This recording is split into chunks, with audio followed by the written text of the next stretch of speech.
belum banyak masuk kawan-kawan. Iya, Biasa mungkin Pak, mungkin masih ada baru berzikir. pulang dari masjid tulang. Masih berzikir. Lama-lama dia zikir, Ustaz. Subuhnya kan dia pukul 5 lewat. Iya, Ustaz. Kita mulai Ustaz ya. Nanti yang lain pada nyusul aja Pak Ustaz. Dan tulang sehat kan tulang ya? Alhamdulillah sehat juga, Ustaz. Gila. Kita mulai Pak Ustaz. Ayo Pak, ayo, monggo. Biar nanti yang lain menyusul aja Pak Ustaz. Bismillahirrahmanirrahim. Assalamualaikum warahmatullahi wabarakatuh. Assalatu wassalamu ala asyrafil anbiya'i wal mursalin wa ala alihi washabihi ajmain. Allahumma shalli ala sayyidina Muhammad wa ala sayyidina Muhammad amma ba'd. Alhamdulillah, segala puji dan syukur kita panjatkan karena Allah SWT, yang mana pada pagi hari yang berbahagia ini kita masih diberikan iman, Islam dan kesehatan, sehingga bisa berkumpul kembali di kajian via Zoom ini dalam rangka thalibul ilmi. Salam dan salam kita panjatkan ke junjungan besar kita Nabi Muhammad sallallahu alaihi wasallam. Allahumma sholli ala sayyidina Muhammad wa ala ali sayyidina Muhammad. Semoga kita nantinya akan mendapatkan sapaan Nabi kita di yaumil akhirat nanti. Amin, Allahumma amin. Yang saya hormati Tuan Guru kita Ustaz Ali Jepri, alhamdulillah sudah hadir. Yang saya hormati Pak Motondang, Pak Sapri, Bang Surya, Pak Junaidi, Pak Zul yang selalu istiqomah untuk mengaji setiap paginya ya. Baik, pada pagi hari ini kita membahas masalah kitab Aqidatul Awam ya, atau buku pintar akidah dari karangan Syekh Muhammad Nawawi As-Syafi'i. Sebelum kita mulai kajian ini, mari kita bacakan basmalah. Bismillahirrahmanirrahim. Kepada Al-Ustaz, waktu kami persilakan. Kepada Ustaz. Iya, baik. Nah, Pak sebentar aja ada yang manggil. Boleh Pak Ustaz.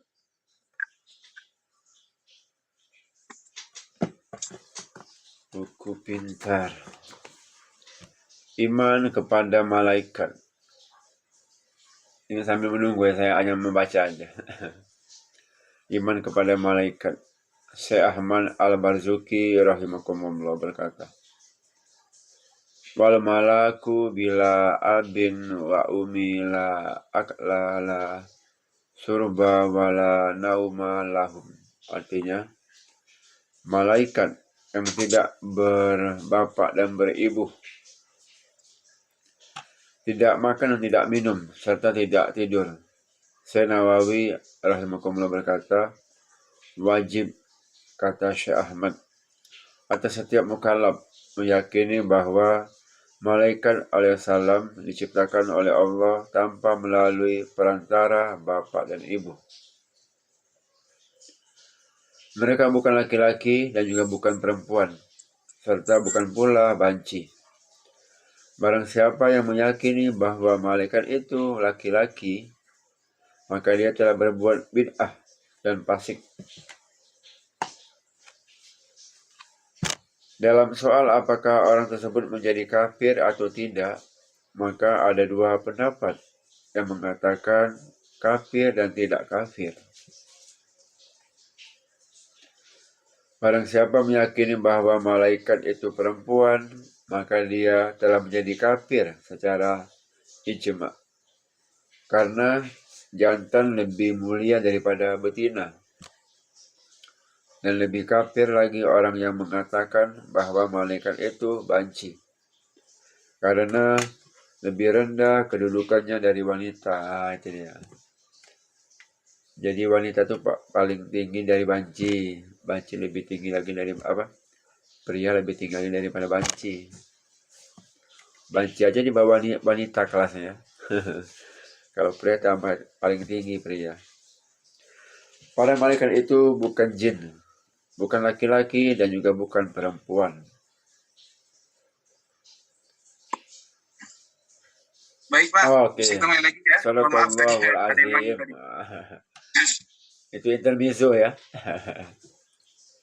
Lanjut Pak Ustaz. Iya, bismillahirrahmanirrahim. Assalamualaikum warahmatullahi wabarakatuh. Waalaikumsalam warahmatullahi wabarakatuh. Baik, Bapak-bapak yang dimuliakan Allah Subhanahu wa taala, bersyukur kita kepada Allah, bersalawat kepada Rasulullah sallallahu alaihi wasallam. Allahumma Allahumma salli shalli ala ala Sayyidina sayyidina Muhammad Muhammad wa ala ali wa ala ali Sayyidina sayyidina Muhammad. Muhammad. Baik, Bapak yang dimuliakan Allah Subhanahu wa taala, pada kesempatan pagi hari yang berbahagia ini kita lanjutkan kembali kajian kita, ya, itu berkaitan dengan peristiwa di mana pada pertemuan pekan yang lalu kita sudah membahas tentang adanya perintah hijrah dari Allah Subhanahu wa taala, dan kemudian bersamaan dengan pertemuan kita pada pagi hari ini kita akan mengkaji kronologis sebelum keberangkatan hijrah, dalam proses hijrah dan pasca hijrah Rasulullah Sallallahu Alaihi Wasallam ke Yasrib. Nah, Bapak-bapak yang dimuliakan Allah Subhanahu Wa Taala, secara ringkas dalam berbagai kitab sirah yang ditulis oleh para ulama, dijelaskan bahwa peristiwa hijrahnya Rasulullah Sallallahu Alaihi Wasallam itu bertepatan dengan tahun 622 Masehi, ya, kalau dimasehikan. Dan ini adalah merupakan peristiwa penting di mana permulaan dari tahun Hijriah itu dimulai dari setelah Rasulullah SAW hijrah ke Madinah. Sampai di Madinah, terhitunglah kemudian di sana itu tahun 1 Hijriah. Nah, pada peristiwa hijrahnya dari Muhammad SAW dan Abu Bakar Siddiq, ya,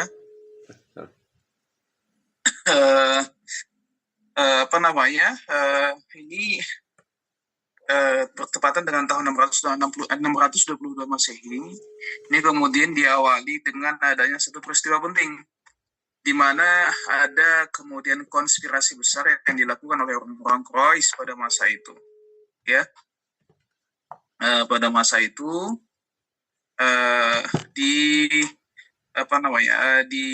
Makkah, berkaitan dengan ketika mereka mengetahui terjadinya eksodus, ya, bukan eksodus, bahasa sederhananya adalah gelombang hijrah kaum muslimin dari Mekah ke Madinah pada masa itu. Berbagai macam upaya-upaya kan memang dilakukan oleh orang-orang kafir ini dalam rangka menghalangi hijrahnya itu. Nah, ketika kemudian mereka mendengar Nabi Muhammad SAW, jadi kan dia bertahap, Pak, proses hijrahnya itu. Mulai dari para sahabat, dilakukan di malam hari dan seterusnya. Ketika kemudian mereka mendapat kabar bahwa Rasulullah SAW akan hijrah, maka pada masa itu mereka membuat semacam rapat, ya. Yang tujuan rapat itu adalah dalam rangka hendak memutuskan apa yang harus mereka lakukan. Karena kan mereka melarang tuh, tidak boleh orang-orang kaum muslimin yang di Mekah itu keluar dari Mekah pada masa itu. Apa yang akan mereka lakukan terhadap Rasulullah SAW? Jadi ada satu peristiwa penting ketika kemudian Rasulullah SAW sudah didapatkan kabarnya akan hijrah, maka tokoh-tokoh Quraisy pada masa itu dan tokoh-tokoh kafir yang lain itu melakukan rapat, ya.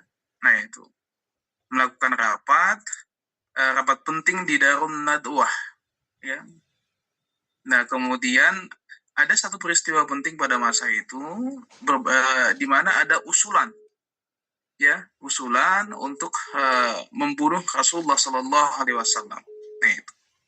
Nah, walaupun sebenarnya memang ada juga beberapa tokoh yang menolak, gitu, nggak usah dibunuh, khawatir kan, gitu kan, bahwa di sana itu ada Bani Hashim dan Bani Muthalib. Ini dua bani yang cukup besar pada masa itu di Makkah, begitu, ya. Tetapi kemudian pada masa itu, ya, bahwa mereka bersepakat tetap akan dibunuh saja, dengan catatan supaya kemudian Bani Hashim dan Bani Muthalib tidak merasa tertekan, tidak menuntut balas atas kematian Nabi Muhammad, atas pembunuhan yang mereka rencanakan itu.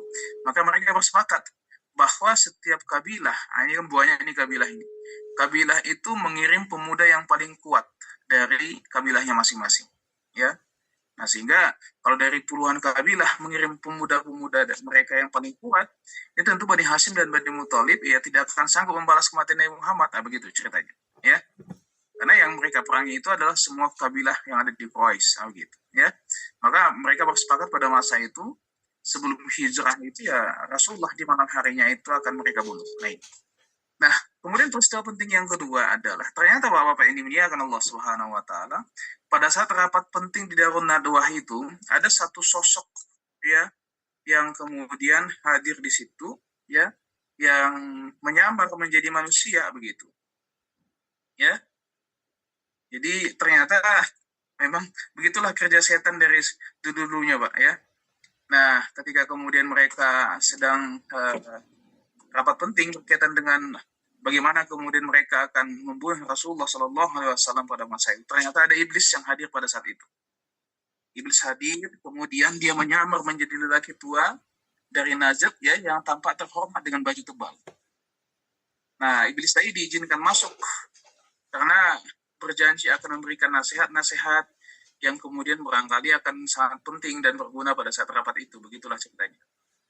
Nah, iblis tadi yang menyamar menjadi lelaki tua itu kemudian menilai bahwa ketika ada usulan Nabi Muhammad itu ditangkap saja di penjara begitu ya, di penjara, kemudian diusir dari Mekah. Dia mengatakan bahwa ini adalah demi Allah, kata izin tadi ya, kemudian mengatakan ya ini bukan usul yang baik begitu ya. Nah ini maka usul yang kemudian ditekankan itu apa ya, dibunuh saja. Nah itu. Jadi pada masa itu Abu Jahal mengatakan demi Allah, aku punya satu ide yang kelihatan belum terpikirkan oleh kalian gitu ya di kitab ini. Kemudian mereka bertanya dengan antusias, ide apa itu Abu Hakam? Ya. Kemudian Abu Jahal mengatakan, ya, kita ambil saja setiap kabilah seorang pemuda yang gagah, nasab yang mulia, nah begitu ya. Jadi yang kemudian mereka masing-masing kita persenjatai dengan pedang yang tajam, ya. Nah setelah itu dengan pedang itu mereka memenggal bersama-sama. Nah, ini jadi skenario-nya begitu. Maka darah yang terpancar dari tubuh Muhammad itu ya adalah darah yang akibat tebasan dari semua pemuda tadi, nah, semua kabilah tadi begitu ya. Maka sehingga tentu Bani Abdul Manaf tidak sanggup memerangi kaumnya. Nah, ini tercatat di dalam kitab Ar-Raqib Al-Maktum. Nah, itu Pak. Jadi itu yang dilakukan oleh Abu Jahal ya. Memang pada masa itu kan Abu Jahal dan Abu Lahab ini terkenal nih ya sebagai tokoh yang sangat kuat sekali memberikan tekanan kepada Rasulullah Sallallahu Alaihi Wasallam. Padahal mereka ini masih punya hubungan kerabatan dengan Rasulullah. Abu Lahab itu paman kandungnya begitu ya. Nah, Abu Jahal ini juga masih punya hubungan kekeluargaan dengan Rasulullah Sallallahu Alaihi Wasallam. Nah, ini berkaitan dengan makar ini Allah Subhanahu wa taala kemudian mengabadikan dalam Quran surah Al-Anfal ayat 8, Pak. Ayat 30 ya, Al-Anfal ayat 30 di mana kemudian Allah Subhanahu wa taala menyampaikan bahwa berbagai macam makar tadi ya. Allah kemudian mengatakan di sini ya, dan ingatlah ketika orang-orang Quraisy, kafir Quraisy memikirkan daya upaya terhadapmu untuk menangkap dan menyerahkanmu atau membunuhmu atau mengusirmu. Mereka memikirkan tipu daya dan Allah menggagalkan tipu daya itu, dan Allah adalah sebaik-baik pembuat tipu daya. Nah itu. Gitu. Wallahu khairul makirin. Jadi sebaik-baik pembuat tipu daya itu adalah Allah Subhanahu wa taala. Nah, jadi itu tadi Pak, peristiwa penting di mana hadirnya ada seorang hadirnya iblis kemudian memberikan ide untuk menghabisi Rasulullah Shallallahu Alaihi Wasallam gitu ya. Nah, kemudian berikutnya setelah kemudian dari setiap kabilah itu dikirim seorang pemuda yang paling kuat dipersenjatai dengan pedang yang sangat tajam pada masa itu, maka mereka memikirkan bagaimana cara mengepung rumah Rasulullah Shallallahu Alaihi Wasallam. Mereka tahu Pak, mereka ini basis datanya kuat ini gitu ya.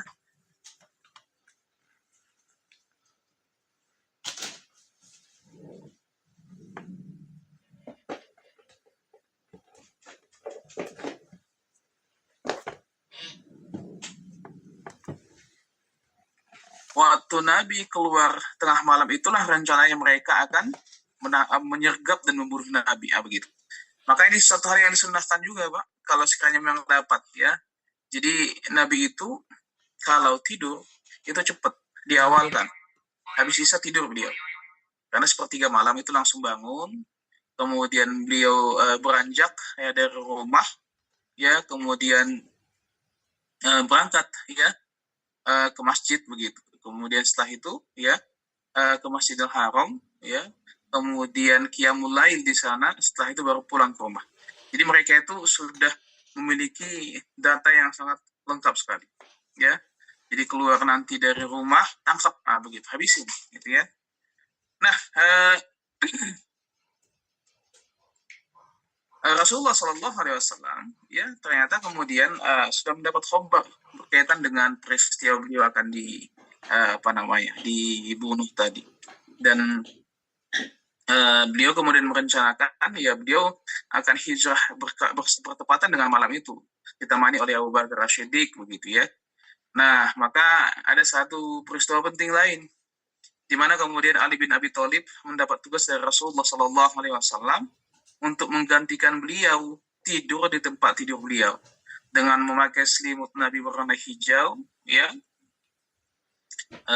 Konon Nabi itu punya selimut berwarna hijau buatan Hadramaut yang selalu beliau pakai untuk tidur. Nah, ketika kemudian sudah semakin malam, maka berkumpullah satu persatu dari pemuda-pemuda kabilah-kabilah kafir tadi, ya, Quraisy tadi, datang berkumpul mengendap-endap mengepung rumah Rasulullah Shallallahu Alaihi Wasallam. Nah, ini apa yang mereka lakukan, Pak? Mereka kemudian berjaga di depan pintu rumah Rasulullah dan berusaha mengintai dalam. Nah, itu. Jadi mereka berpikir Rasulullah Shallallahu Alaihi Wasallam masih dalam keadaan tidur, gitu ya. Lewat tengah malam kemudian, ya, begitu Nabi keluar, ya, rencananya mereka akan menyergap. Nah, tapi makar Allah itu jauh lebih hebat. Nah, ya kan, Pak? Ini yang Allah sebutkan, wallahu khairul makirin. Maka sebaik-baik pembuat tipu daya itu adalah sebaik-baik pembalas tipu daya itu adalah Allah Subhanahu wa taala, gitu. Jadi ya, mereka kemudian berjaga di sekitar Nabi, menjaga pintu-pintu Nabi, ya. Nah, kemudian Allah menggagalkan rencana mereka, Pak. Allah membuat mereka tertidur lelap sekali. Lantas kemudian Rasulullah SAW keluar dari pintu dan mengambil debu-debu, Pak. Mengambil debu, kemudian menaburkan di kepala mereka masing-masing, ya. Kemudian Allah mengelabui para orang-orang pemuda tadi, ya, sehingga mereka tidak melihat Rasulullah Shallallahu Alaihi Wasallam yang berlalu dari hadapan mereka, ya. Allah kemudian dalam Quran surah Yasin, ya, Rasulullah Shallallahu Alaihi Wasallam dalam Quran surah Yasin itu kemudian Allah menyebutkan, bukan Rasulullah, ya, Rasulullah membaca, ya, dalam kitab ini sebetulnya Rasulullah membaca dalam Quran surah Yasin ayat 9, ya. Nah, ini. Jadi ketika kemudian Rasulullah berlalu, beliau mengambil debu dan menaburkan debu-debu tadi di kepala-kepala mereka. Ada yang pegang Quran, Pak? Supaya kita lihat, ya, Quran surah Yasin ayat 9 ini. Ini juga nanti bisa menjadi amalan kita ini. Waja'alna min baini, ya, ada yang ini pegang Quran? Entah saya. Yang Sri Yasinan, ini pasti familiar banget ini ayatnya. Waja'alna min baini aydihim 440, bentar Pak Ustaz. 440 ya.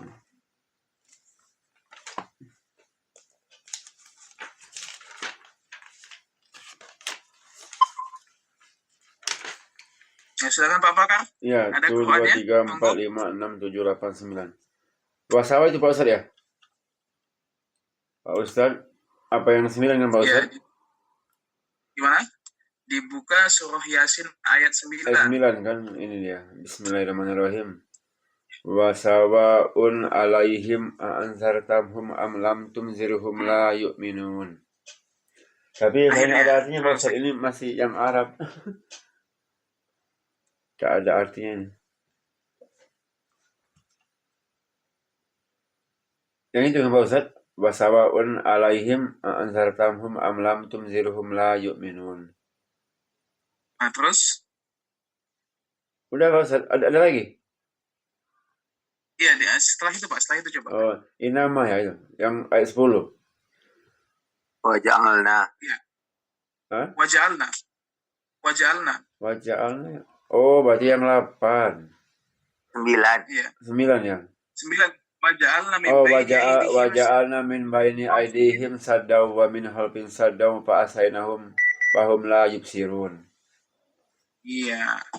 Jadi inilah yang kemudian dibaca oleh Rasulullah Shallallahu Alaihi Wasallam bersamaan Bisa dengan diamalkan ya. beliau dan debu-debu ke kepala para pemuda-pemuda Quraisy tadi. Rasulullah kemudian membacakan ini, waja'alna min baini aydihim saddaw wa min khalfihim saddaw, ya, Fa'asainahum fa'aksainahum fahum la la yubsirun. yubsirun. Allah mengatakan, kami memasang penghalang di hadapan mereka dan di belakang mereka sehingga kami menutupi pandangan mereka, mereka tidak dapat melihat. Itu Pak. Jadi Allah Subhanahu wa taala kemudian menggambarkan ya di surah ini berkaitan dengan orang yang tidak beriman. Nah, itu ya, kalau kita lihat tafsir ini ya, itu biasanya orang-orang yang tidak beriman memandang baik perbuatan jahat yang mereka kerjakan. Hal demikian menyebabkan mereka menjadi sombong dan seterusnya. Nah, itu. Jadi ketika mereka menjadi sombong ya, kemudian sehingga mereka enggan mengikuti ajaran Rasul. Pikirannya tertutup dari kebenaran, dari apa yang dapat mendatangkan manfaat.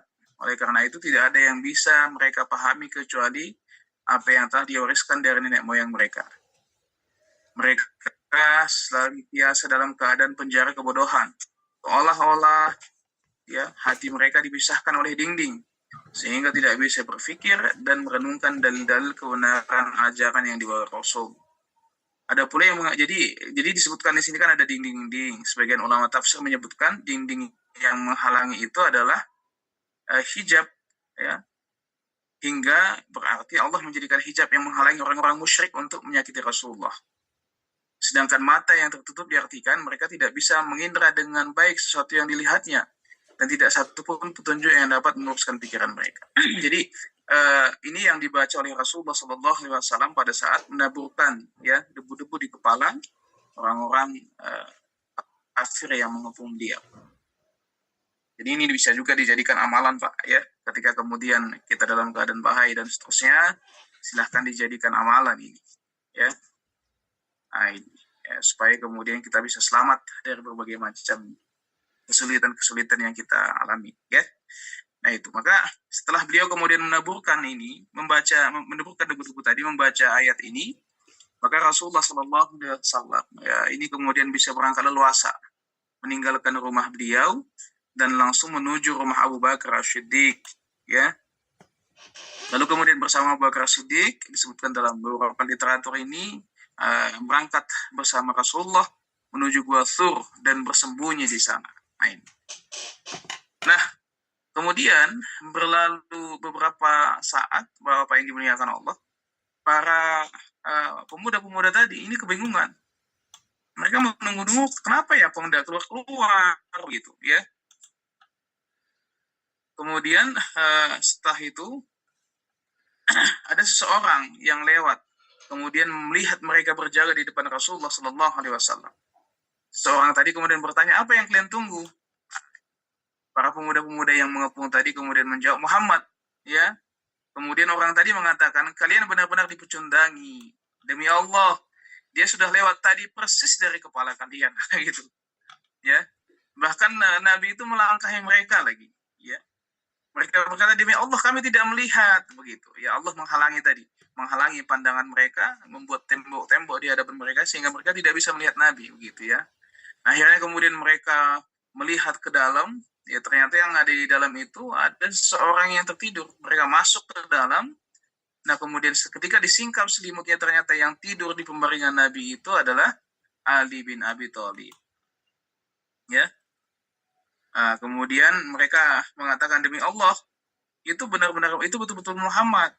Dia sedang tidur terselubung selimut begitu. Ketika mereka menyingkap tadi, ya ternyata yang disingkap itu adalah Nabi Ali bin Abi Thalib yang sedang tertidur di pembaringan Nabi begitu ya. Nah kemudian dalam kitab Raqib Al-Maktum disebutkan lagi ketika mereka bertanya kepada Ali, di mana Muhammad ya. Ali kemudian mengatakan, aku tidak tahu sama sekali. Begitu Pak ya. Luar biasa sekali. Nah, apa yang dimuliakan Allah Subhanahu wa taala, setelah kemudian Rasulullah SAW dengan Abu Bakar As-Siddiq beranjak dari Mekah, mereka kemudian bersembunyi beberapa saat di Gua Sur. Ya. Nah, kemudian ada kemudian satu peristiwa yang penting lain, sehingga kan biasanya kalau kita berjalan tuh ya di tempat-tempat yang lunak begitu, atau di padang pasir lah gitu ya, itu kan ada jejak langkah itu, jejak langkah. Maka kemudian ada salah satu muslim pada masa itu, seorang muslim yang kemudian di belakang Nabi itu beliau ini kemudian membawa domba, kambing ya. Nah itu, sehingga jejak kambing dan domba tadi itu kemudian menghapus jejak Nabi, Pak. Jadi itu, sehingga mereka tidak bisa kemudian secara pasti mengetahui kemana Nabi, karena jejaknya sudah tidak ada gitu ya. Nah kemudian Abu Bakar As-Siddiq disebutkan dalam kitab ini bahwa beliau telah menyiapkan berbagai macam persiapan yang dibutuhkan selama persembunyian itu. Abdullah putra Abu Bakar diberi tugas siang hari, ya. Apa itu tugasnya? Menjadi spionase, menjadi mata-mata, ya. Nah, mata-mata di tengah-tengah orang-orang Quraisy, tugasnya apa? Untuk mencari informasi. Nah, begitu. Kemudian lalu malam harinya dia menyampaikan informasi yang dia dapat dari tengah-tengah orang-orang Quraisy tadi kepada Nabi dan kepada Abu Bakar As-Siddiq. Kemudian Amir ibnu Fuhaira, ini pembantu Nabi ya, ini tadi seorang maula Nabi, maula Abu Bakar ya. Jadi namanya Amir ibnu Fuhaira, ini maulanya Abu Bakar. Dia bertugas mengembalikan kambing milik Abu Bakar di sekitar Gua Sur dan di sepanjang jalan tadi. Ya. Kemudian sorenya kambing itu kemudian diistirahatkan, lalu dibantu oleh Aisyah dan Asma, putri Abu Bakar. Nah, Amir memerah susu kambing dan menyiapkan daging. Nah itu Pak. Tujuannya apa? Susu kambing dan daging tadi itu dihantarkan ke Gua Sur. Nah itu ya. Nah begitu Abdullah ibnu Abu Bakar keluar dari gua, ya, Amir Fuhaira mengikutinya dengan kambing guna menghapus jejak. Itu yang dilakukan, Pak. Jadi ini benar-benar memang sudah matang sekali ya, skenario yang disiapkan oleh Abu Bakar As-Siddiq. Sehingga kemudian apa yang dimuliakan Allah, peristiwa mereka bersembunyi di Gua Sur, dan kemudian pada saat ketika ada jejak dan lain sebagainya, itu kemudian dihapus dengan adanya peristiwa pengembalaan kambing di sekitar gua tadi. Nah, berapa lama kemudian Rasulullah Shallallahu Alaihi Wasallam dengan Abu Bakar berada di Gua Sur, dan beberapa riwayat disebutkan selama 3 hari. Nah itu Pak. Nah sementara pemuda Quraisy dengan membawa pedang dan tongkat, itu kemudian mereka disebutkan di kitab ini berusaha mencari kesana kemari, ya.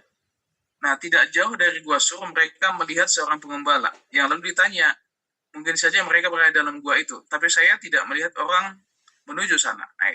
Ya. Jadi, maka nanti kalau misalnya Bapak ada kesempatan berumrah dan seterusnya, nanti silahkan Pak main ke Gua Sur. Jadi, para pemuda-pemuda Quraisy itu sebenarnya sudah berada di sekitar Gua Sur. Kenapa? Karena pada masa itu, ya sampai-sampai Abu Bakar bisa mendengar suara mereka. Itu sudah dekat sekali dengan Gua Sur itu. Nah, dalam peristiwa yang lain disebutkan kan Allah itu mengirim laba-laba gitu ya, untuk membuat sarang-sarang, sehingga kemudian nampak gua itu tidak berpenghuni. Ada burung juga yang membuat pada situ sarang di situ, sehingga memang kondisinya Allah buat sedemikian rupa sehingga orang-orang Quraisy ya itu kemudian yang mengabaikan gua tadi, karena memang nggak ada tanda-tanda bersih atau lalu lalang masuk ke dalam begitu ya. Jadi ketika mereka bertanya kepada yang mengembala kambing tadi, yaitu Abu Bakar As-Siddiq mendengar, mungkin saja mereka dalam gua itu, tapi saya tidak melihat ada orang menuju sana gitu. Dari dalam gua, Abu Bakar itu mendengar Pak percakapan tadi, ya. Maka Abu Bakar As-Siddiq menahan nafas, tidak bergerak, khawatir mereka menyerbu ke dalam gua. Lalu pemuda-pemuda Quraisy itu datang menaiki gua. Abu Bakar semakin takut disebutkan di sini, ya.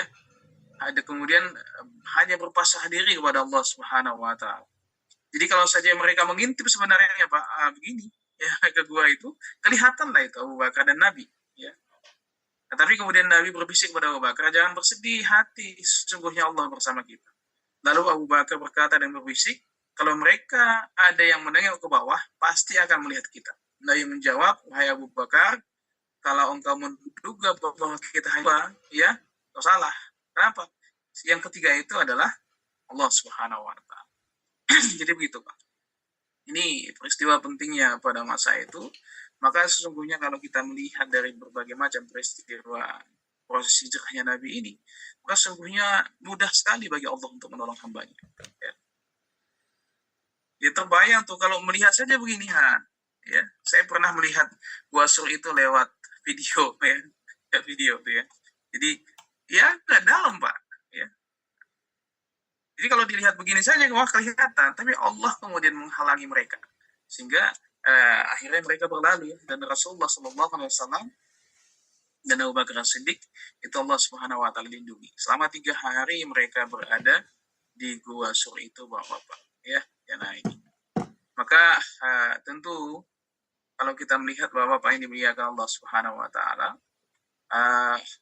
peristiwa hijrahnya Rasulullah Sallallahu Alaihi Wasallam ini, bagaimana Rasulullah Sallallahu Alaihi Wasallam ditolong Allah Subhanahu Wa Taala ketika sedang terjadi pengepungan, peristiwa pengepungan Rasulullah tadi, bagaimana Allah Subhanahu Wa Taala kemudian menolong Rasulullah ya dengan menutupi, menghalangi pandangan-pandangan mereka.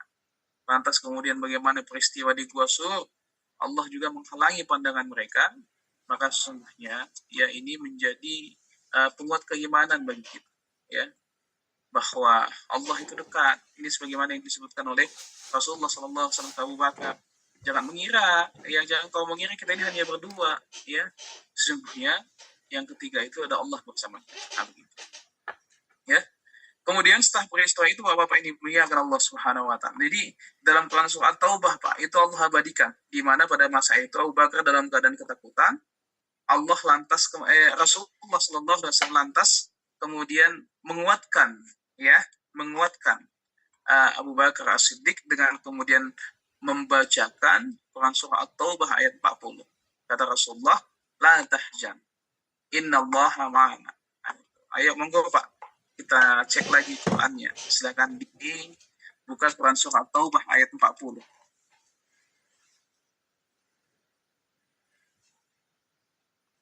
Ya, jadi Allah mengabadikan apa yang disampaikan oleh, ya, Rasulullah Sallallahu Alaihi Wasallam itu. Di Rasulullah mengatakan, la tahzan, innallaha ma'ana. Jangan bersedih, sesungguhnya Allah bersama kita. Monggo Pak, siapa yang mau baca Quran surat Taubah ayat 40? Baca ya. Mana?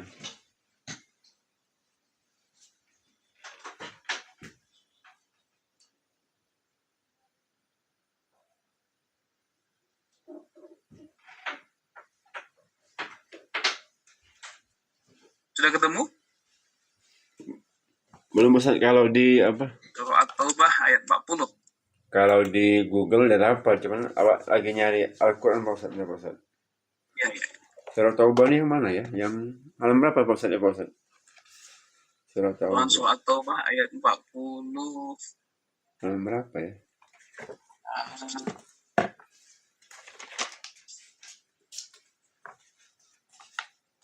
Illa tansuruhu Nah, baca mana aja? Allah. Iz akhrajahu allazina kafaru saniyasnaini iz huma fil ghari.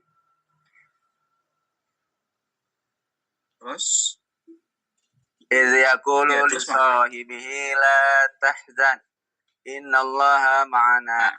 Fa anzalallahu sakinatahu 'alaihi wa ayyadahu bijunudil lam tarawha wa ja'ala kalimatal ladzina kafaru sufla wa kalimatullahi hiyal 'ulya wallahu azizun hakim.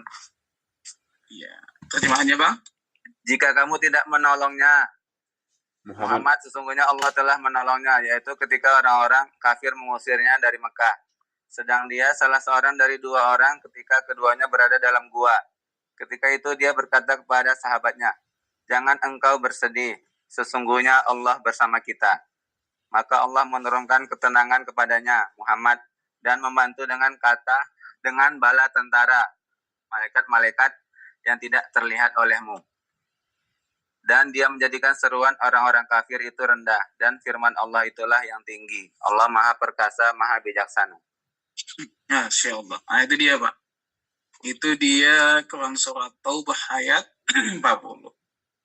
Nah, itu sering sekali memang para ulama-ulama kita, guru kita juga kemudian mengutip ini ketika kemudian mereka sedang menasihatkan kepada kita supaya ya tidak kemudian merasa jauh, tidak merasa ditinggalkan Allah. Maka apapun itu, Pak, yakinlah bahwa Allah senantiasa bersama kita. La tahzan innallaha ma'ana. Itu ya, jangan bersedih, sesungguhnya Allah bersama kita. Nah, kemudian berikutnya bahwa setelah peristiwa di Gua Sur ini, kemudian Rasulullah SAW bersama Abu Bakar Siddiq setelah 3 hari itu memutuskan kemudian untuk melanjutkan perjalanan. Dipandu oleh Abdullah bin Uraikid. Ini seorang petunjuk jalan yang pada masa itu ya belum masuk Islam, ya, tapi kemudian sudah menjadi petunjuk jalan begitu. Nah, setelah peristiwa ini, ya, kemudian tibalah Rasulullah Shallallahu Alaihi Wasallam di Kuba dan Madinah. Jadi perjalanan yang yang ditempuh itu ya cukup panjang, ya. Nah, tiba di Kuba tanggal 12 Rabiul Awal, dan di sana kemudian Rasulullah Shallallahu Alaihi Wasallam itu pertama sekali itu mendirikan masjid yang bernama Masjid Kuba, ya. Kemudian setelah itu Rasulullah Shallallahu Alaihi Wasallam disambut oleh kaum muslimin di Madinah. Nah, ada satu peristiwa penting, Pak, pada masa itu berkaitan dengan di mana Rasulullah Shallallahu Alaihi Wasallam akan menginap, begitu, ya. Nah, jadi mereka berlomba-lomba nih mau mengajak Nabi menginap, tapi kemudian Nabi kemudian mengatakan biarlah untaku ini yang membimbing, gitu ya. Nah, kemudian untanya tadi terus berjalan sampai akhirnya, Pak, berhenti ya di depan tanah atau kediaman seorang anak yatim. Nah, itu, Masya Allah. Jadi ini peristiwa penting yang mengajarkan kepada kita bahwa pada peristiwa hijrah ini Allah Subhanahu Wa Taala kemudian sudah menunjukkan kepada kita berkaitan dengan bagaimana persamaan kedudukan bagi seluruh orang-orang yang beriman. Kedudukan itu sesungguhnya kan dilihat dari amalnya, bukan dari strata sosial, latar belakang dan seterusnya. Dan lewat peristiwa di mana Rasulullah SAW kemudian membiarkan untanya berjalan dan akhirnya berhenti di tempat kediaman atau tanah seorang yatim, ini menunjukkan bahwa seorang yatim pun, seorang yang kelihatan tidak berharta pun, itu bisa jadi jauh lebih mulia di sisi Allah Subhanahu Wa Taala dibandingkan orang-orang yang dari kalangan priai, ya, atau kemudian kalangan orang yang berduit, atau kalangan orang-orang dengan jabatan yang mentereng begitu, ya. Baik ya, itu mungkin ringkasnya dulu, nanti insya Allah kita detilkan tahun depan satu persatu. Silakan Pak, monggo. Ada yang mau didiskusikan? Kita masih ada waktu sekitar 25 menit lagi. Baik Pak Ustaz. Baik Bapak-Bapak ya, kita buka diskusi ya tentang hijrahnya Nabi ya. Jadi kita habisin dulu nanti, baru nanti kita masuk bab berikutnya tentang iman kepada malaikat ya. Ini kita fokus dulu ke Nabi Muhammad ya, tentang apa hijrah beliau ya. Kita pelan-pelan tapi kita paham ya, insyaallah. Baik, silakan. Yang mau bertanya? Assalamualaikum Ustaz. Waalaikumsalam. Waalaikumsalam warahmatullahi wabarakatuh. Ustaz, saya mau bertanya Ustaz tentang sedikit detail-detailnya. Saat Rasul hijrah, itu kan kalau nggak salah di saat itu siapa saja yang hijrah? Pada saat itu siapakah nama istri Rasul Ustaz gitu? Sementara kan yang hijrah itu perempuan yang di bawah Sayyidina Ali yang terakhir katanya. Padahal keberangkatan yang terakhir itu kita tahu kan Abu Bakar dan Nabi Muhammad yang paling terakhir hijrah gitu. Yeah. Jadi di mana catatannya duluan dapat ini Ustaz, kita dapat dalam sejarah yang menjelaskan. Kalau tadi namanya perempuan yang belakangan hijrah, kenapa Sayyidina Ali tidur di situ diselimuti, sedangkan Nabi Muhammad di mana posisinya gitu kan saat itu? Gitu kan. Nah, terus istri Nabi Muhammad di mana posisinya saat itu? Kita tahu kondisi rumah Nabi Muhammad itu kan saat itu kan kecil. Nah, jadi bagaimana tatanannya Ustaz, seluk-beluknya, jadi biar nggak bertentangan dalam cerita kalau diurut begitu Ustaz. Demikian Ustaz. Iya. Baik, Bapak yang dimuliakan Allah, jadi Khadijah, ya, Khadijah, ya, ibu kita, ya, radhiyallahu anhu. Beliau ini kan tidak pernah hijrah Pak ke Yathrib. Jadi Khadijah itu tidak pernah hijrah ke Yathrib. Nah, kenapa? Karena beliau wafat di Mekah pada tanggal 11 Ramadan di tahun ke-10 kenabian. Nah, itu Pak. Ya. Nah, kemudian 3 tahun sebelum kemudian hijrahnya Rasulullah SAW ke Madinah. Jadi sebelum hijrah ke Madinah, ada peristiwa penting di mana kemudian Khadijah itu meninggal 3 tahun sebelum ini Pak, sebelum sebelum peristiwa hijrah tadi. Nah, kemudian beliau kemudian dimakamkan, Khadijah itu dimakamkan di pemakaman Jannatul Maula, ya, atau Mekah begitu. Nah, jadi Ali bin Abi Thalib itu Bapak yang dimuliakan Allah, ya, itu kemudian berhijrah menyusul setelah Rasulullah Shallallahu Alaihi Wasallam, ya. Jadi kita kemudian dalam berbagai macam literatur yang kita bacakan tadi, itu kemudian kan melihat bahwa Ali bin Abi Thalib itu hijrahnya itu mendapat tugas dari Rasulullah Shallallahu Alaihi Wasallam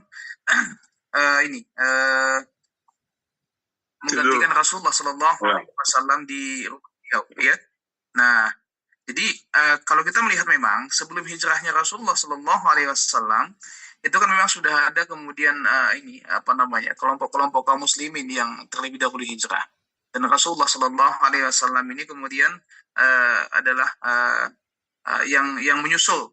Adapun Ali bin Abi Thalib pada masa itu, kalau saya tidak salah dari beberapa literasi yang ada itu hijrahnya tahun 622 Masehi juga, tapi kemudian ba'da, ya, Rasulullah Shallallahu Alaihi Wasallam hijrah. Jadi dia menyusul Rasulullah Shallallahu Alaihi Wasallam. Setelah kemudian pada masa itu dia menyelesaikan tugas-tugas yang diberikan oleh Rasulullah Shallallahu Alaihi Wasallam. Jadi pada masa itu ada barang-barang yang dititipkan, ya, dan kemudian Ali bin Abi Thalib itu dalam beberapa literatur itu disebutkan itu ditugaskan Rasulullah Shallallahu Alaihi Wasallam untuk menyelesaikan amanah tadi. Nah, setelah beliau di malam itu, ya, menggantikan Nabi, kemudian bertepatan dengan itu juga beliau mendapat amanah juga untuk mengembalikan barang-barang titipan orang-orang Quraisy, ya. Setelah barang-barang itu dikembalikan, disebutkan dalam beberapa literatur yang saya baca itu bahwa barulah kemudian Ali bin Abi Thalib itu berhijrah, ya, ke Madinah. Ya, kita paham kemudian bagaimana jauhnya jarak antara Madinah dengan Mekah pada masa itu. Kemudian akhirnya beliau sampai di Kuba, ya. Kemudian setelah itu berkumpul dengan kaum muslimin.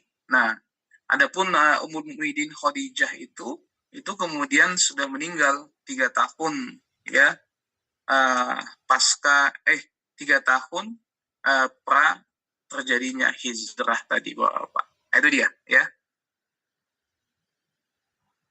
3 tahun sebelum hijrah. Berarti saat di situ Ustaz, siapa kira istri Nabi Muhammad Ustaz? Aisyah saat itu, ya. Iya. Ya, sudah dijawab tadi. Iya, ya, Ustaz. Istri Nabi Muhammad, Aisyah ini menjadi ini menjadi salah satu sasarannya orang-orang Kristen Nasrani mengawini anak yang kecil gitu. Ini dia.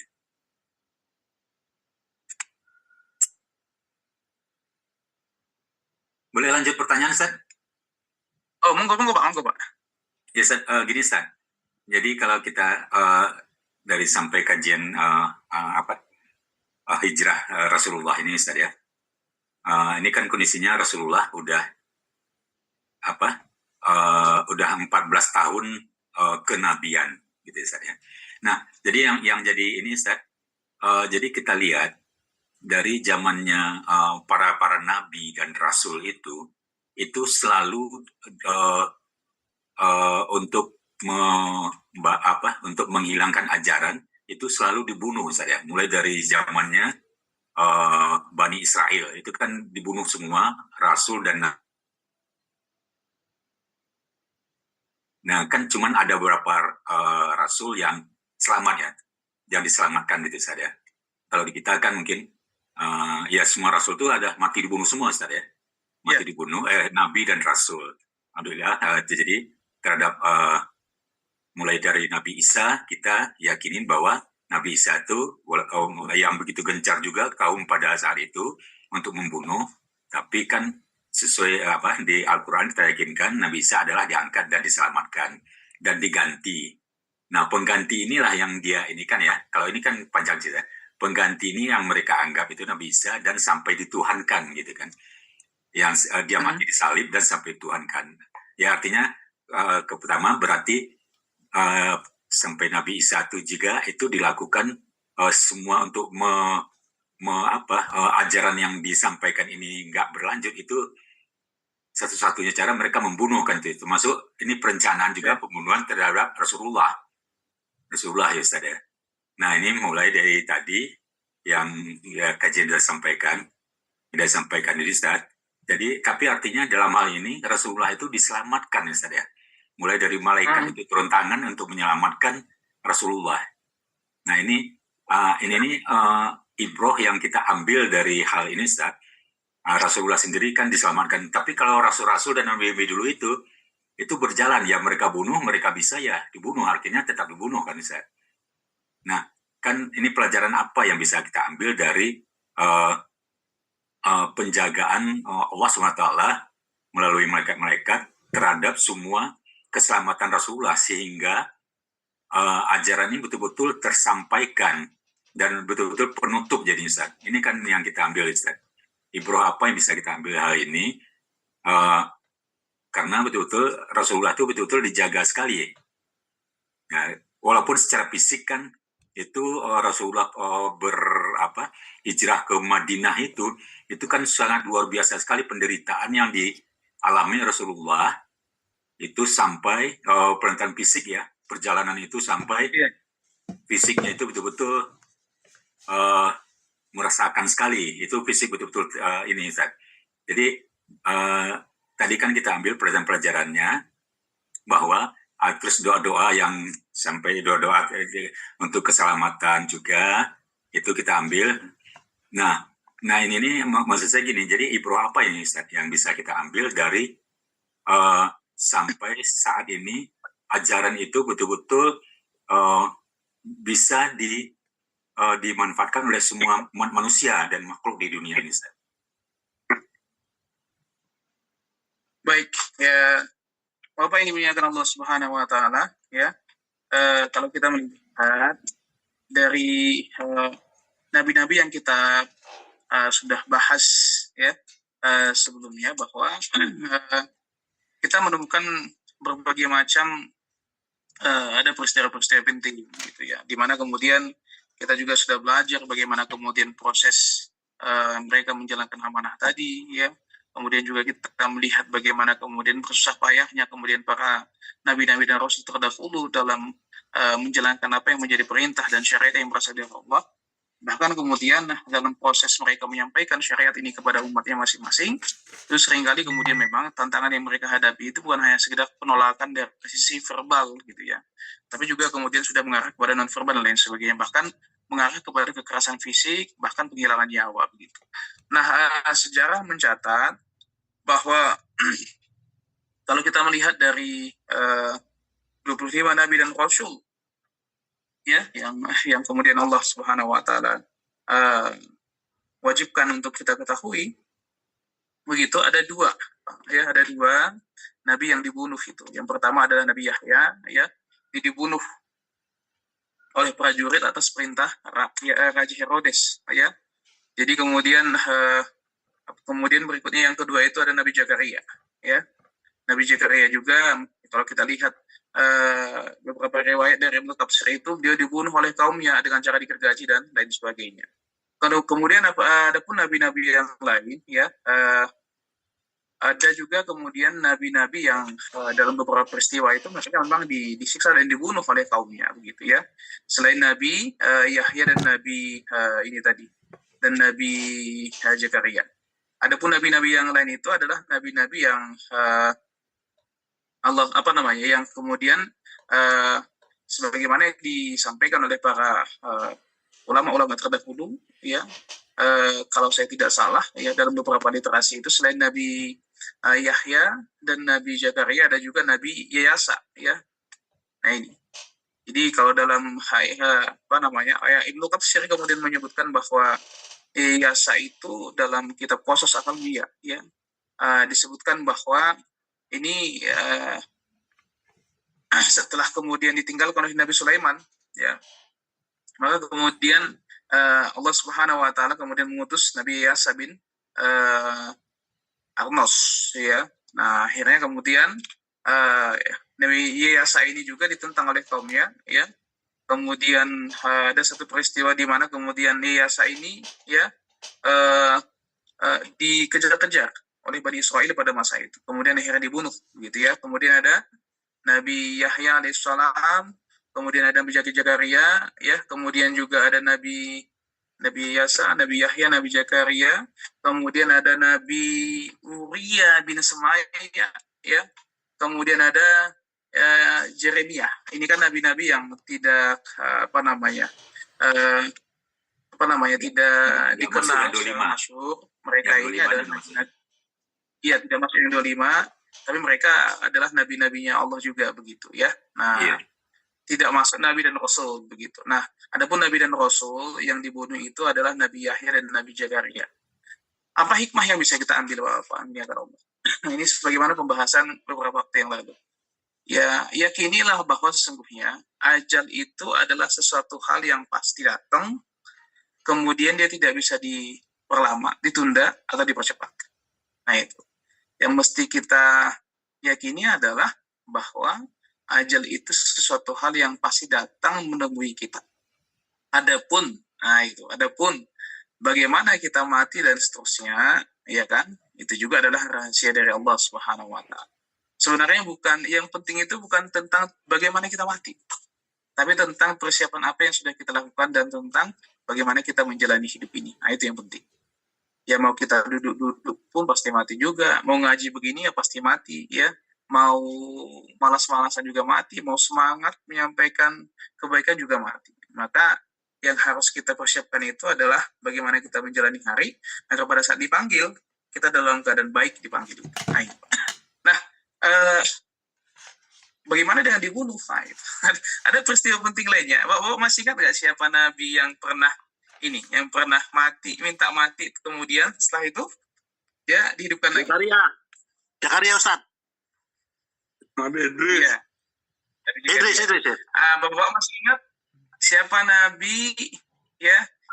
nabi yang kemudian mengatakan mati itu sakit sekali rasanya?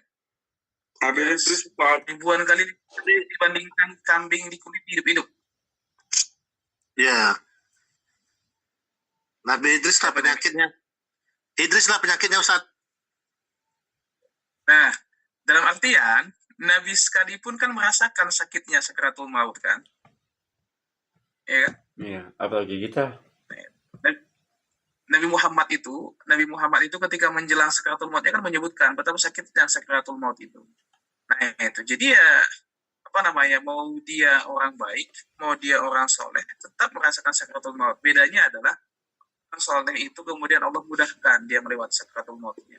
Sampai kemudian disebutkan ada sahabat yang pernah bertanya kepada Nabi, ya Rasulullah Sallallahu Alaihi Wasallam, bagaimana rasanya sakaratul maut itu? Kata Nabi, mungkinkah engkau bisa menarik selendang sutramu dari tumbuhan berduri tanpa merusak selendang tadi? Nah, itu.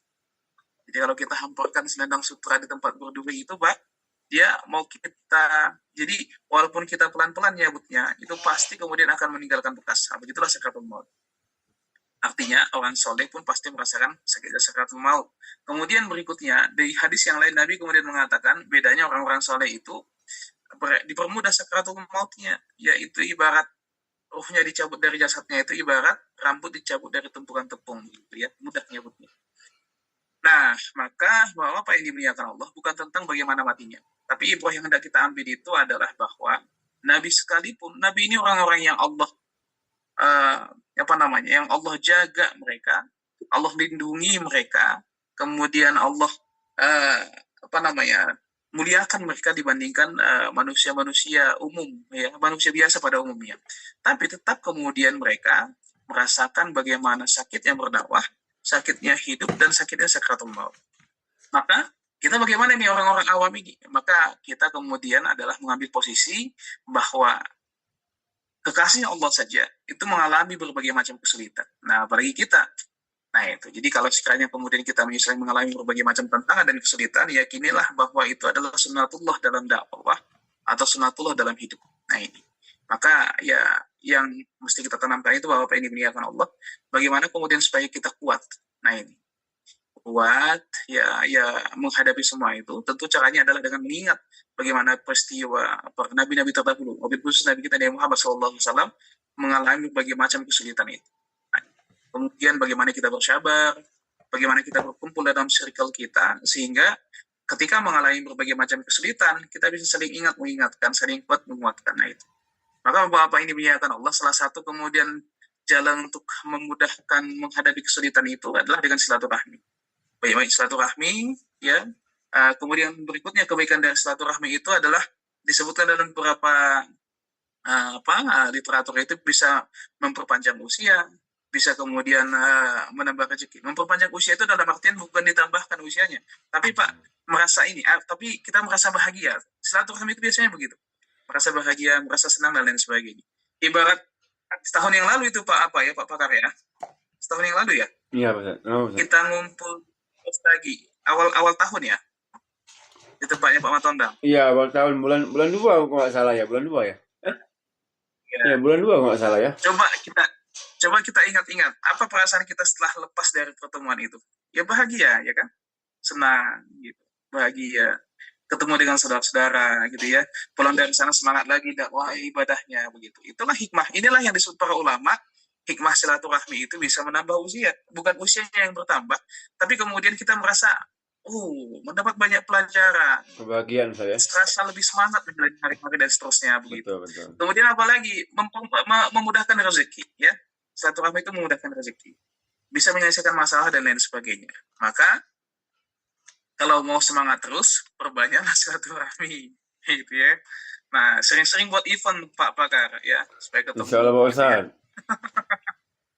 Ya, nanti di mana kita kemudian bisa lagi, kan berpikiran dan lain sebagainya, gitu ya. Bertemu dengan orang-orang soleh, dengan guru kita dan lain sebagainya. Nah, itu juga kemudian yang dilakukan Nabi, Pak. Para sahabat itu kan kemudian sering galau dan lain sebagainya, dan mereka menyaksikan juga bagaimana Nabi itu mendapat tekanan yang sangat dahsyat sekali. Sehingga kemudian mereka sadar Nabi saja yang kemudian Allah sayangi itu begitu cobaannya. Ya wajar kalau kita ini begitu kan. Nah, jadi begitu. Maka berbagai macam peristiwa kesulitan pembunuhan pada Nabi Ibrahim bisa kita ambil tadi begitu, bahwa sunatullah hidup pasti ada kesulitan, ya, kematian dan lain sebagainya gitu. Ada yang mati sakit, ada yang mati dalam keadaan dakwah, ada yang mati dalam keadaan, nah itu tadi Nabi itu kan mati dalam keadaan dakwah. Nah itu, maka doanya mudah-mudahan kita ini juga mati dalam keadaan baik, jangan mati dalam keadaan tidur gitu ya. Ada dalam keadaan maksiat. Nah ini ya, mati dalam keadaan bekerja itu juga insya Allah mendapat pahala kebaikan. Apalagi mati dalam keadaan berdakwah dan seterusnya. Nih. Itu mungkin ya Pak Junedi ya. Insya Allah mudah-mudahan Allah memberikan kebaikan kepada kita bersama-sama. Amin. Allahumma amin. Amin ya Allah, amin. Waktu hijrah itu Nabi ya, beserta siapa aja yang ikut hijrah ke Madinah itu saya. Jelaskan. Pada masa itu Nabi berdua dengan Abu Bakar, Pak. Berdua saja Ustaz ya? Iya. Bertiga Ustaz. Gimana Pak? Dalam satu riwayat bertiga Ustaz sebagai penunjuk jalan seorang kafir. Makanya orang kafir ini nggak bisa dapat percaya, pengkhianat juga Ustaz. Iya. Yang dibayar oleh Rasul, dibayar. Tadi, ya? Ya, dibayari oleh Rasul sebagai penunjuk jalan Ustaz. Oh, ketemu di jalan berarti ya, ketemu. Enggak, memang Tujuh jalan dibayar, tadi ya. bukan fitrah. Iya dibayar ya. Oh ya, pemandu jalan ya. Pemandu jalan. Karena kan Nabi Muhammad berjalan bukan dari jalan yang biasa. Iya. Terus Ustaz, saat itu kan pernah belajar Ustaz di sirah Nabi. Kemarin sewaktu COVID itu Ustaz yang nggak boleh pulang kampung. Iya. Sama sekali nggak boleh pulang kampung, mudik waktu Lebaran. Jadi ketepatan abang saya meninggal waktu bulan puasa, abangku. Jadi aku harus mudik karena sekitar 15 hari sebelum puasa itu, sebelum Lebaran abang meninggal. Jadi wajib pulang rasanya. Jadi aku baca doa itu lah Ustaz untuk menghindari raja-raja semua. Alhamdulillah dengan 3 pos yang jelas Ustaz saat berangkat mereka tuh nggak melihat aku lewat Ustaz. 3 pos COVID itu. Padahal sampai ke Gunung Tua Surah Yasin Ustaz. tadi tuh kan? Surah Yasin harus baca Ustaz. Temen aku baca Surah Yasin tadi. nggak paham Ustaz di ayat 9 sama pokoknya Surah Yasin dari Yasin sampai saya dapat Ustaz gitu. Sampai berangkat. Nggak sampai ayat 9 ternyata Ustaz. Betul. Iya. Di pertengah, iya betul, di ayat 9 dia. Nah, itu amalan Pak, silahkan diamalkan. Saat itu Ustaz saya nggak tahu apa Ustaz. Nggak tahu sampai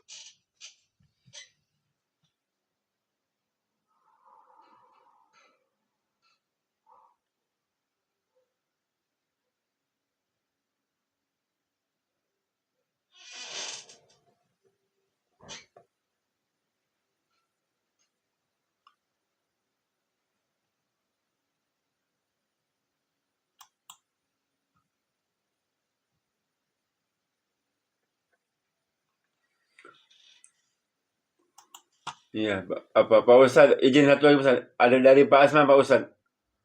Pertanyaan Pak Asma dari pihak chat. Assalamualaikum Ustadz. Apa ini? Assalamualaikum Ustadz, benarkah mati syahid itu tidak menyakitkan? Begitu Pak Ustadz.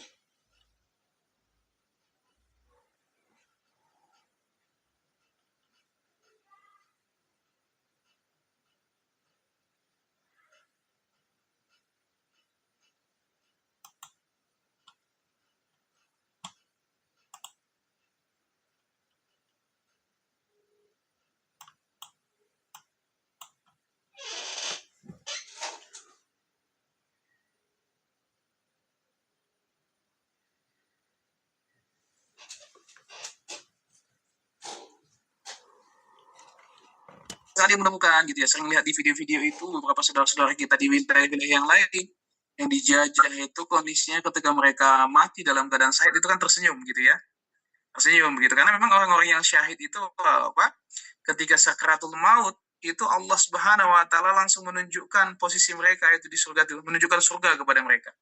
Lantas dengan kemudian ketika melihat bagaimana keindahan surga tadi, maka di depan mata mereka itu yang membuat mereka tersenyum dan lain sebagainya begitu.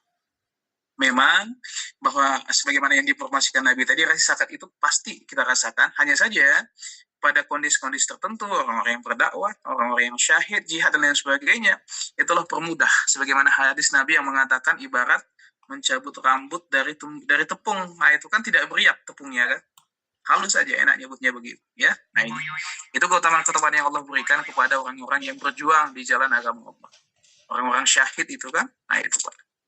Jadi ya mereka tidak perlu dimandikan, tidak perlu tidak dihisap ya, langsung cuk gitu masuk surga, kecuali satu ya, ada utang gitu ya. Nah itu utang itu menghalangi orang syahid sekalipun kalau mati dalam keadaan berhutang, maka hutangnya itu akan menjadi penghalang sampai dia melunasi hutang-hutangnya, itu kerabat-kerabatnya lah yang ditinggalkan gitu. Itu Pak ya. Maka mari berlomba-lomba beramal soleh, perbanyak amal soleh gitu ya. Dakwah itu juga insya Allah amal soleh, ya menyampaikan kebaikan amal soleh. Jadi mati dalam keadaan berdakwah juga amal soleh, nanti dapat pahala syahid. Nah itu. Amin ya Allah. Mati dalam keadaan bekerja juga amal soleh. Nah itu mendapat pahala syahid. Nah, itu. Masya Allah, luar biasa. Gitu ya Pak ya. Ya baik Pak Ustadz. Izin ya Bapak-Bapak semuanya. Kita sambung lagi di Jumat depan ya. Mungkin sebagian kita ada juga yang mau beraktivitas, jadi kita tutup dulu ya. Insya Allah. Baik Pak Ustadz, silakan Pak Ustadz dibantu doa Ya, Pak Ustadz biar tambah berkah Pak Ustadz. Ya baik Bapak-Bapak, sebelum kita tutup dengan doa, jangan lupa diamalkan. Yang tadi Pak Ustadz ya. Ayat 9. Ayat 9, insya Allah Pak Ustadz, insya Allah. Iya. Baik. A'udzubillahi minasyaitonirrajim. Bismillahirrahmanirrahim. Alhamdulillahi rabbil alamin hamdan yu'afi ni'amahu wa yukafi majidah. Ya Rabbana lakal hamdu kama yanbaghi li jalali wa azika wa azimi sultanik. Allahumma salli ala sayyidina Muhammad wa ala ali sayyidina Muhammad. Amin. Allahumma rabbana taqabbal minna salatana wa siyamana wa ruku'ana wa qudana wa tafashshana wa ta'abbudana wa tammim taqsirana ya Allah ya rabbal alamin. Amin ya Allah. Rabbana zalamna anfusana wa in lam taghfir lana wa tarhamna lanakunanna minal khasirin. Amin. Rabbana atina fid dunya hasanah wa fil akhirati hasanah wa qina adzabannar. Amin. Allahumma ighfir lana junubana wa liwalidina warhamhuma kama rabbayana shaghira. Amin. Rabbana hab lana min ladunka dzurriyyatan thayyibah innaka sami'ud du'a. Subhana rabbika rabbil izzati amma yasifun wa salamun alal mursalin walhamdulillahi rabbil alamin. Taqabbalallahu minkum Minna wa minkum taqabbal ya karim. Alhamdulillah. Syukur Ustadz, jazakallah Ustadz atas ilmu waktu materi sampaikan. Semoga bermanfaat untuk bapak-bapak, ibu-ibu yang ada pada pagi hari ini. Semoga Ustadz diberikan Allah kesehatan, dimudahkan segala urusannya, dilancarkan segala rezekinya. Amin. Dan juga semoga bapak yang bergabung di sini, kita semua diberikan Allah kesehatan. Yang masih sakit keluarganya, semoga diberikan Allah kesembuhan. Yang masih punya utang-utang, semoga mudah untuk melunasinya. Yang punya usaha, semoga usahanya lancar. Yang punya anak, semoga anaknya yang soleh dan soleha ya.